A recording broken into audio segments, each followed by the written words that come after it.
Hindi naman po ako nahihirapan sa pag-exam kasi yung baby ko, dahil ako, tapos hindi naman po ako babantay sa kanya kasi yung mga teachers ko.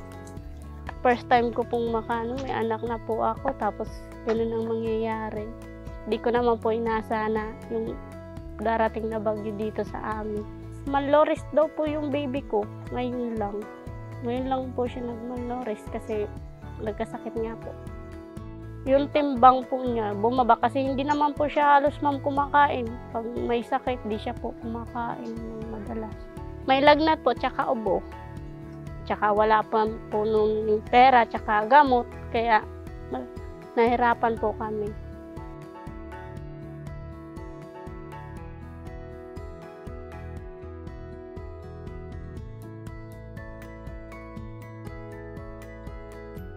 We are encouraging na gamitin sa tama yung pag-utilize ng kanilang cash grant na makukuha sa kung kakailanganin ng family, especially doon sa health and nutrition ng ating mga 0 to 5 years old na mga bata.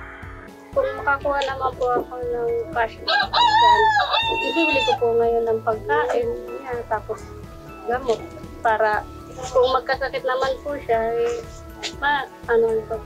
ang paborito niya po kainin ng gulay, kangkong, tapos talbos ng kamote. Gusto ko po kasi makapagtapos ng pag-aaral para naman po kahit papano matulungan ko po yung anak ko habang lumalaki pa po siya. Wish ko sana lagi siyang mabait at saka di iyakin kasi iyakin po siya.